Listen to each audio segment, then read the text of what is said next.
Bon, dans cette troisième partie sur les résultants, on va voir le lien entre les résultants et le discriminant. Alors, le discriminant, ça se calcule d'un seul polynôme. Le résultant, ça se calcule deux polynômes. Il va falloir donc savoir créer un deuxième polynôme à partir d'un premier. Et peut-être ce n'est pas très surprenant, mais c'est le polynôme dérivé qui va intervenir là-dedans. Donc il va falloir que je définisse formellement ce que c'est le dérivé d'un polynôme. Donc soit A nano et F, un polynôme en T,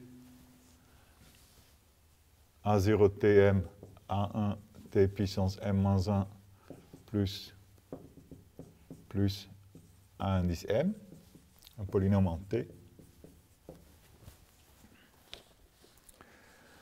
On définit sa dérivée, la dérivée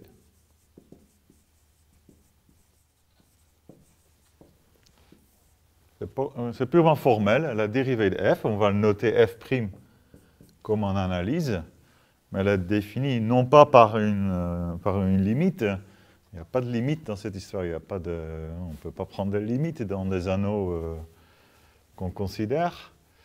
On va définir formellement f' par l'opération suivante. Je vais écrire, si je sais ce que c'est f, j'écris f', c'est m fois A0 T puissance M-1 plus M-1 A1 T puissance M-2 plus. Ici, j'avais juste avant le terme A indice M-1 T, ça devient A indice M-1. Et donc c'est à nouveau un polynôme dans A crochet T. Donc c'est purement formel comme définition. Mais on a quand même les règles habituelles, plus ou moins habituelles. Il y en a une qui est un peu bizarre, on va voir. On a les règles habituelles, plus ou moins.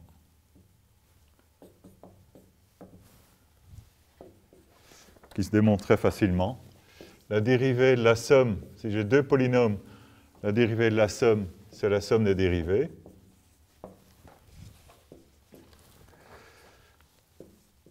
La dérivée du produit, on a une formule de Leibniz, f'g plus fg'. La dérivée d'un polynôme constant, on va l'appeler A, est égale à 0. Donc ici, A, c'est un polynôme constant. C'est un élément de A que je considère comme étant un polynôme en T. Jusque-là, c'est des règles habituelles. Le quatrièmement, c'est le degré. Le degré de la polynôme dérivée. Vous voyez, ça ne peut pas être supérieur à 1-1, mais en fait, ici, le coefficient peut s'annuler, même si A0 est non nul. M fois A0 peut être nul. Pensez à un anneau où M, l'entier M est nul. On va avoir annihilation.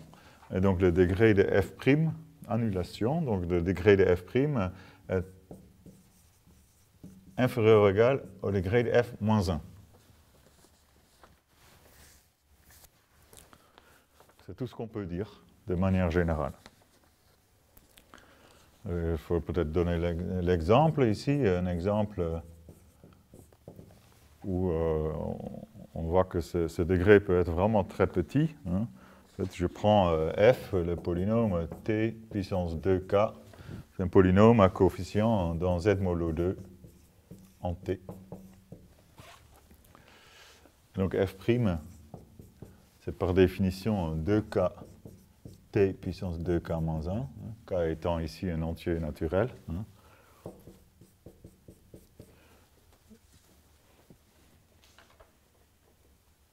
Je prends peut-être non nul. 2kt puissance 2k moins 1, mais vous voyez, 2k est égal à 0 dans z modulo 2. ces deux polynômes sont égaux, parce que 2k, car 2k égale 0 dans z modulo 2. Donc la dérivée est carrément nulle. Donc on peut très bien avoir un polynôme non constant de dérivée nulle.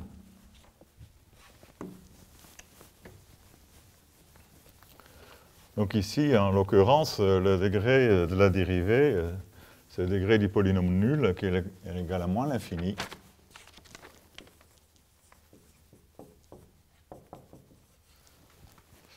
Et on voit que c'est vraiment beaucoup plus petit que le degré de f, qui est égal à 2k, un entier naturel non nul. Et en fait, tout degré, vous pouvez faire des exemples où tout degré de moins l'infini puis 0 jusqu'au degré de f-1 peuvent apparaître. On ne peut rien dire de général.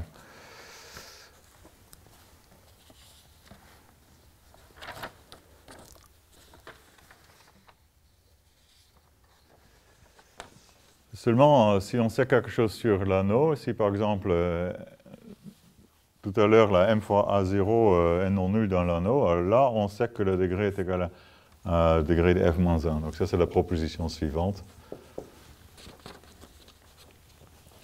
Soit f dans at de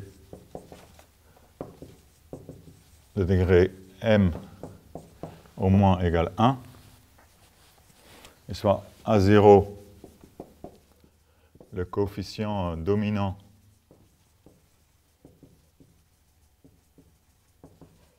de f, alors le degré du polynôme dérivé est ce qu'on attend, c'est-à-dire le degré de f-1, si et seulement si m fois a0, le degré de f fois a0 est non nul dans A. Bon, c'est complètement trivial. Hein. Parce que justement, si m fois a0 est non nul, on voit quel est le coefficient dominant dans f', et donc effectivement, ce degré est égal à ça. Et réciproquement, si le degré de f' est égal à ça, ce coefficient m fois a0 doit être non nul, si a0 est le coefficient dominant de f. Donc la démonstration, c'est un exercice.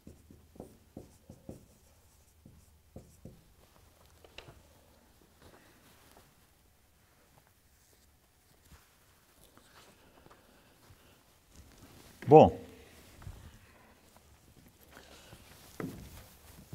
Donc on va donc être intéressé à calculer le résultant d'un polynôme et sa dérivée.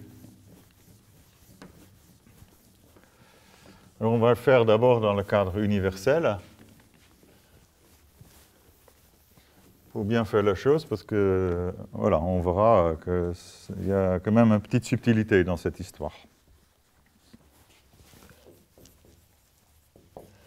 Donc je prends, pour calculer facilement le résultant de polynômes, il est donc utile, on l'a vu précédemment, il est utile d'avoir il est vraiment commode d'avoir un polynôme complètement décomposé.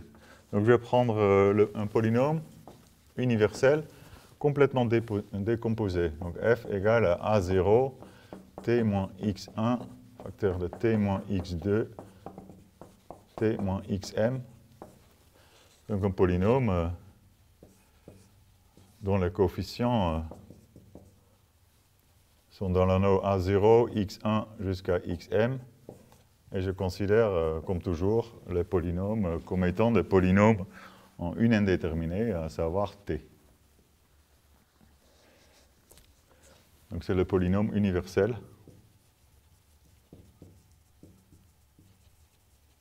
Complètement décomposé en t et donc de degré m. Donc soit f' sa dérivée,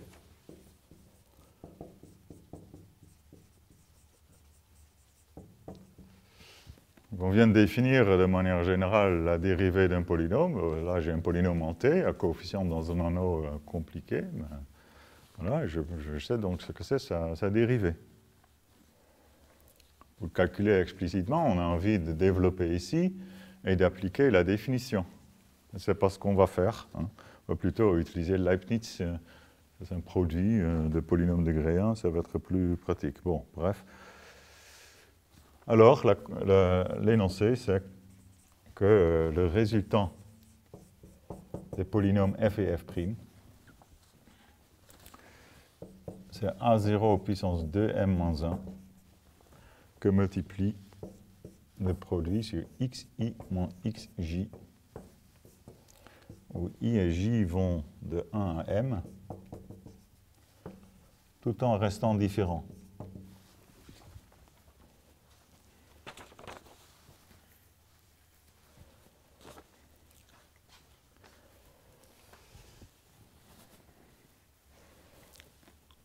Voilà, donc ça se calcule, hein. C'est donc une égalité hein, dans l'anneau z a0 x1 jusqu'à xm.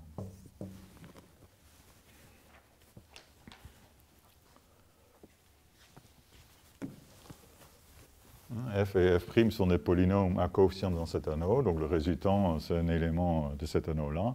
Ici, pareil, j'ai une expression qui est un élément de cet anneau. Et on dit qu'on a égalité.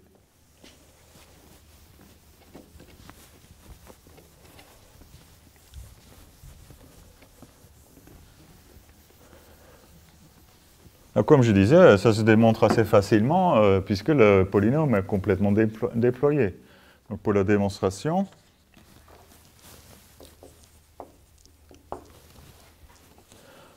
on va utiliser la formule. Donc, rappelons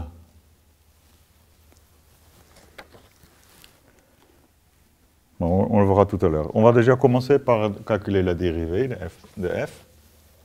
Donc, en appliquant Leibniz, qu'est-ce que c'est que la dérivée de f ici? Donc, en fait, en appliquant Leibniz m-1 fois, on va avoir la première fois, bon, A0 c'est une constante en t, donc ça va sortir, il n'y a pas de problème.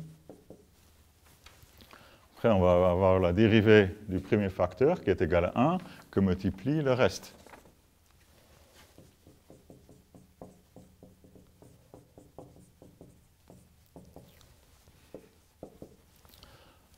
Ensuite, on va avoir la dérivée du deuxième facteur, qui est égal à 1, que multiplie le reste. Donc c'est t moins x1.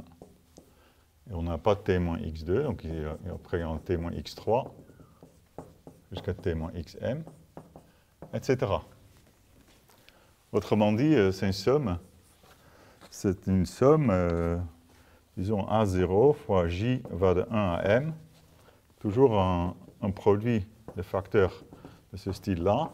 Il faut, pour le jm terme, il faut ôter le facteur t moins x indice j. Pour j égale 1, j'obtiens bien ce terme-là. Pour j égale 2, j'obtiens ce terme-là, ainsi de suite. Voilà ce que c'est f'.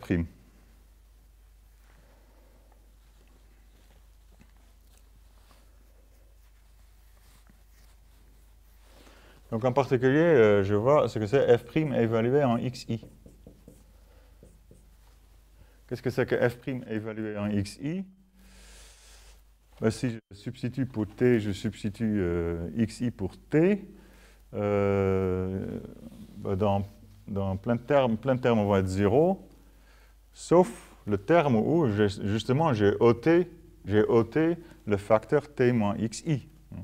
Donc je vais avoir 0, sauf pour j égale i. Pour j égale i, j'ai ôté le terme, le facteur ici, qui va donner 0. Si j est différent de i, j'ai quelque part ici un facteur t moins xi, et en substituant t égale xi, ça va donner 0. Donc le seul terme ici qui est non nul, c'est quand j est égal à i. Donc ça me donne A0, xi moins x1. Donc, je ôte donc bien sûr xi moins xi, ça c'est le quand j est égal à i. Et il vaut mieux le loter, parce que sinon ça va donner 0. C'est ce qu'il faut, ce qui serait faux. xi moins xm.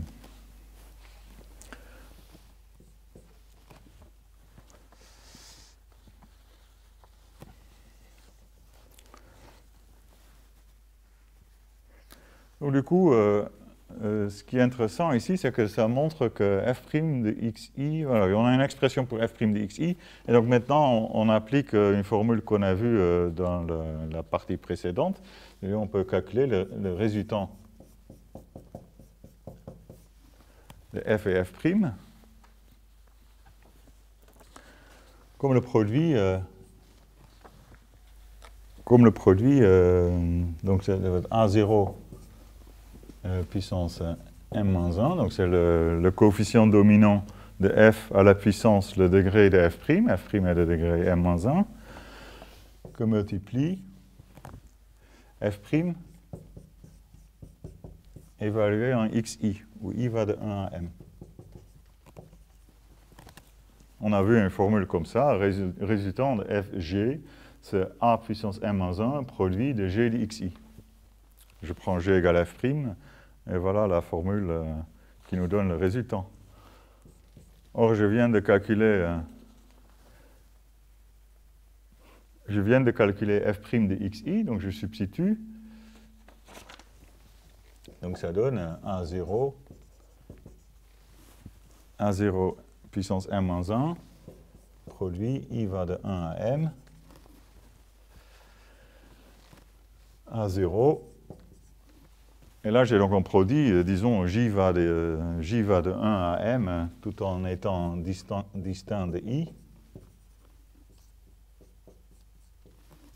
de xi moins x de j. Donc ici, j'ai m facteur de A0, donc ça fait A0 puissance 2m moins 1, produit de xi moins xj, où i et j vont tous les deux de 1 à m, tout en restant distincts.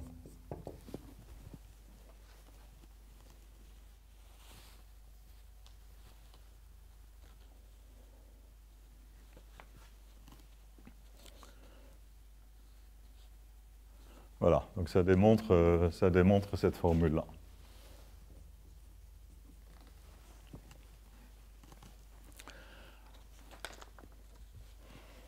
Alors cette expression, évidemment, ça nous rappelle justement le discriminant.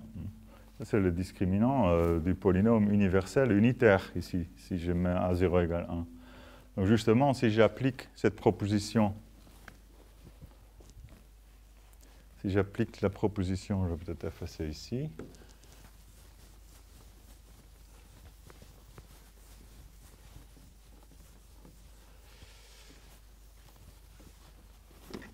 Si j'applique cette proposition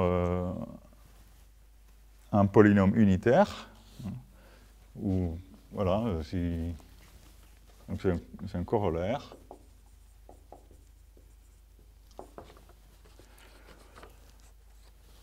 Soit A nano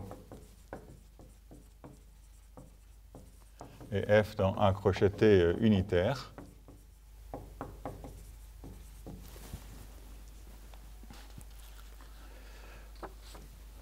Donc soit M son degré. Et supposons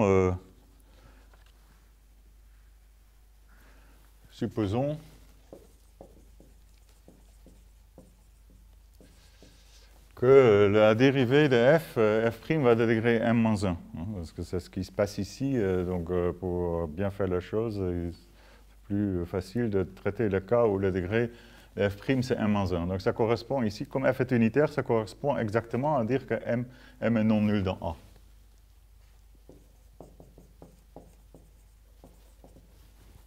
Ça nous dit que le degré de f' c'est m-1. Donc du coup, je sais bien calculer le résultat de f et f', je connais leur degré, et il se trouve que ce résultat de f et f' est égal à moins 1 puissance m facteur de m-1 sur 2, que multiplie le discriminant de f. Justement, le discriminant de f, on l'avait introduit pour un polynôme unitaire. Donc, à droite, c'est un sens. À gauche aussi, c'est un sens. On a défini le résultant pour une paire de polynômes. Ici, c'est un polynôme de degré m et un polynôme de degré m-1. Et on affirme qu'on a cette égalité-là. Bon, ça, c'est très facile à démontrer à partir de cette formule. Parce que je vais donc prendre un morphisme d'évaluation convenable qui va évaluer A0, ici A majuscule 0 en 1, parce que c'est le coefficient dominant de ce polynôme f unitaire. Et après, l'évaluation habituelle, c'est-à-dire ici, le coefficient, c'est assigné près le polynôme symétrique. Les polynômes symétriques élémentaires dans les xi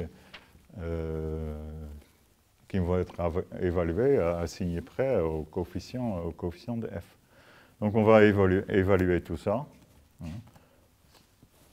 Et si je me place dans le cas où petit f est complètement décomposé dans une algèbre de décomposition de f, on peut appliquer le morphisme d'évaluation à cette formule-là. Je ne vais pas le faire en détail. Et on trouve donc ici, il va y avoir un 1. Donc on va trouver, en effet, la formule que voici, correctement évaluée, donne. Qu'est-ce que ça donne? Ça donne le résultant de f et f' à gauche. Et à droite, A0 va être évalué en 1. Et à droite, je vais avoir le produit I et J vont de 1 à M, tout en restant distinct, XI moins XJ, les racines de F dans une algèbre de décomposition de F. Et ça, on a vu, ça c'est assigné près, c'est le discriminant. C'est le moins 1 puissance M facteur de M-1 sur 2 que multiplie le discriminant de F. Ou plutôt, le discriminant de f, c'était moins 1 puissance m facteur de m-1 sur 2, faire ça. Mais bon, comme c'est plus ou moins 1, peu importe. Voilà, donc ça donne. Ça démontre, ça démontre ce rapport. Ça, c'est donc le rapport entre le résultant et les discriminants. On veut en profiter. Comme on a défini le discriminant uniquement pour un polynôme unitaire, on veut en profiter de cette formule pour généraliser le discriminant à des polynômes non unitaires. Ça, on peut le faire parce qu'ici, vous voyez, le résultant de f', c'est défini que f soit unitaire, f' rarement unitaire, mais que f soit unitaire ou pas.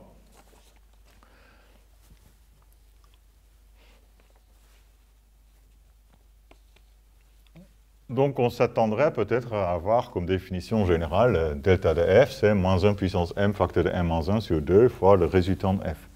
Alors, ça, c'est pas ce qu'on fait. Pourquoi? Vous voyez, m, le polynôme f va être de degré au moins 1. Et donc ici, on va avoir un facteur A0. Il y a toujours un facteur A0. Il y a un A0 puissance 2m moins 1 pour m égale 1, la valeur minimale de m. Ici, je vais avoir A0 puissance 1. Donc, je peux mettre A0 en facteur. Et c'est ça ce qu'on fait. Donc, on va diviser le résultant par A0.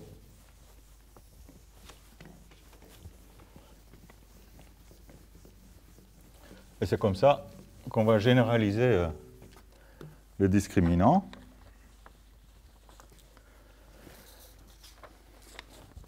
Donc, toujours dans le cadre général, parce qu'ici, je ne peux pas diviser par A0 si f n'est plus unitaire. Je ne sais pas ce que c'est diviser par A indi 0 dans un anneau quelconque. Mais dans le cadre universel, je peux le faire. Donc on définit le discriminant universel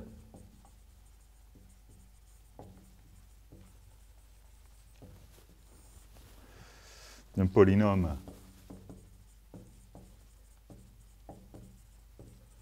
non unitaire par delta. C'est delta de f, f majuscule, c'est mon polynôme universel non unitaire. Le polynôme A0, t puissance m, A1, t puissance m-1, etc. Égale à moins 1 puissance m facteur de m-1 sur 2. Le résultant de f, f', et comme on a vu qu'il est divisible par A0, je vais le diviser par A0 pour avoir une formule plus simple, quelque part. Sinon, j'aurai toujours A0 en facteur. Et donc, ça se définit dans l'anneau Z A0 jusqu'à A indice M.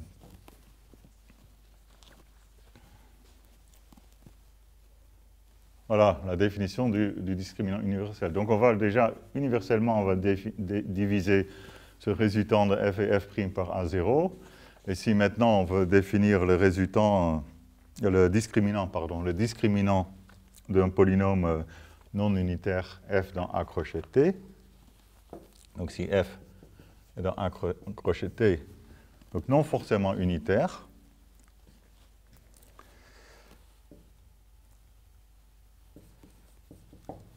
comme toujours, je regarde le bon morphisme d'évaluation.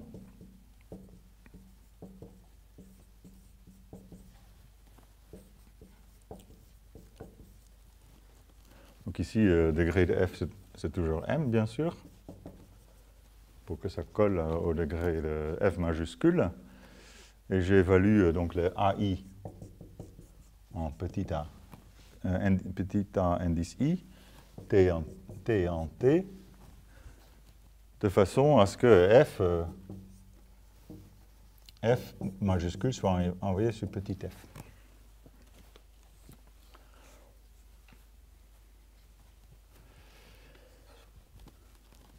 Et donc on va définir,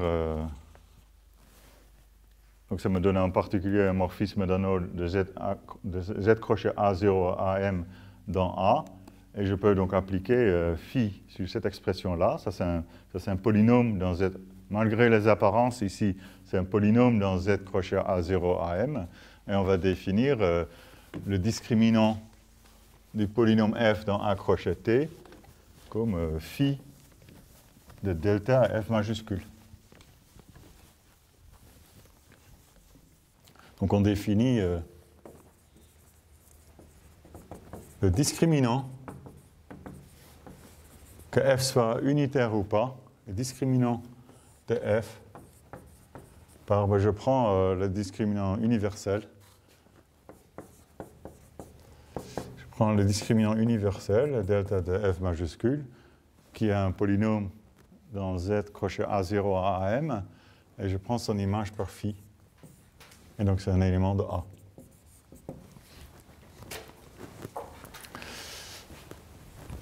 Et donc si petit f est unitaire, A majuscule indice 0 va être évalué en 1, et on retrouve le discriminant précédent grâce à la proposition précédente. Si f unitaire, cela coïncide avec la définition du discriminant, la définition précédente du discriminant. Ça, il faut le dire.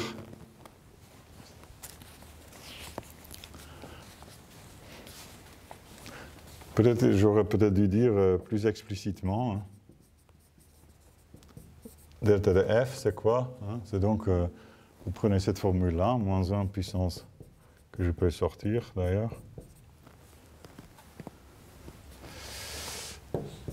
Résultant, bon, de manière un peu...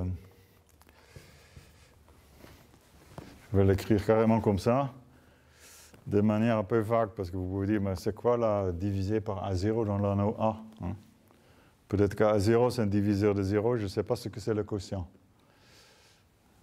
Ce quotient-là, comment il faut l'interpréter? Il faut d'abord calculer le polynôme universel ici, résultant f de f' divisé par A0, et seulement après évaluer. D'accord?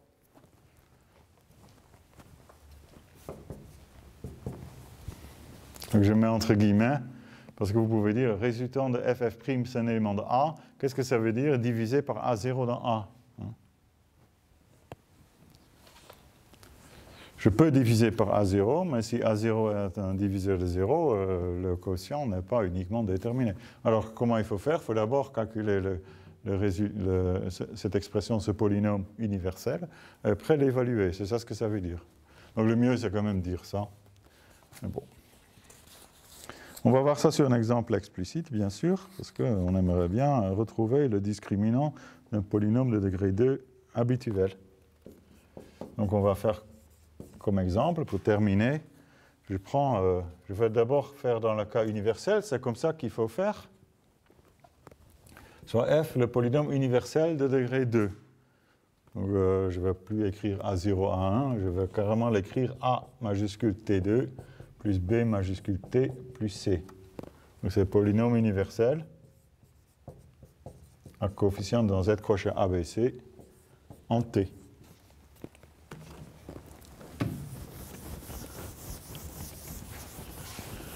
Je calcule son discriminant, donc c'est un discriminant universel en degré 2. Donc par définition, c'est moins 1 puissance. Le degré ici, m est égal à 2. Donc ici, je vais avoir moins 1 puissance 2 facteur de 2 moins 1 sur 2, que multiplie le résultant de f et f'. Divisé par A0. A0 est égal à A ici. Donc ici, justement, 2 divisé par 2, ça s'en va, donc j'ai le signe moins, donc moins 1 sur A, que multiplie le déterminant pour le résultant de f et f'. Vous voyez, m est égal à 2, donc je vais répéter les coefficients de f une fois. Je vais l'écrire une fois. Il y a une ligne comme ça, avec les coefficients de f, a, b, c. Et il va y avoir, comme f est degré 2, deux lignes avec les coefficients de la dérivée de f. Qu'est-ce que c'est que f'? F', c'est 2at plus b. Donc ici, je vais avoir 2a, b, 0, 0, 2a, b.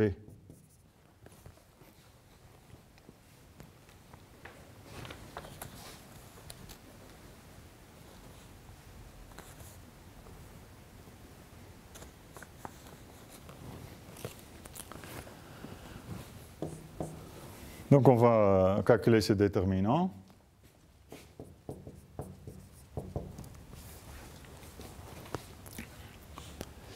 En développant, par exemple, par rapport à la première colonne. Donc je vais avoir A fois le déterminant de B0, 2AB. Et je vais avoir moins 2A fois le déterminant de la matrice BC, 2AB. D'accord ? Je développe par rapport à la première colonne.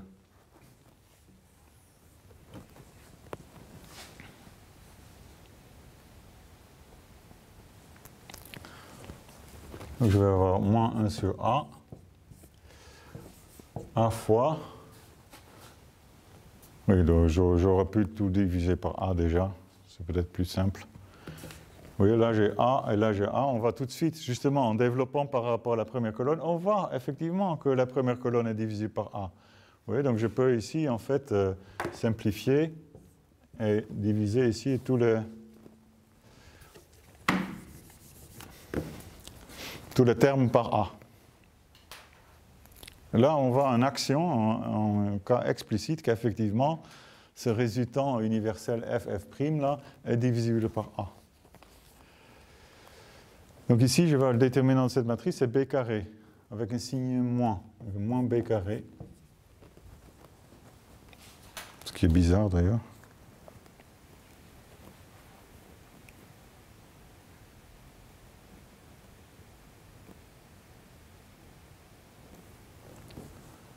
Je me suis trompé de signe ici. Ah non, c'est pas bizarre, non, on n'a pas terminé.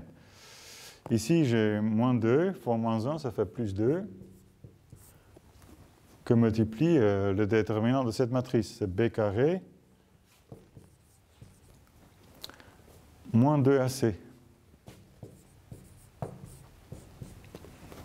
Vous voyez, j'ai 2b carré moins b carré, ça fait b carré moins 4ac. Donc on trouve bien un polynôme compromis, un polynôme à coefficient dans Z, dans ABC. Ça, c'est le discriminant universel. Et donc maintenant, si j'ai un polynôme explicite, à coefficient dans un anneau A, du coup, si f égale à t2 plus bt plus c dans A crochet t, vous voyez, le discriminant de f, il faut donc remplacer les majuscules par les minuscules là. Donc c'est ça ce que c'est. C'est ça ce que j'ai dit qu'il faut faire. Il faut d'abord calculer universellement et après spécialiser. Donc on va remplacer les majuscules par les minuscules. Donc je vais avoir B2 moins 4AC. Et c'est donc le discriminant habituel que vous connaissez depuis le secondaire.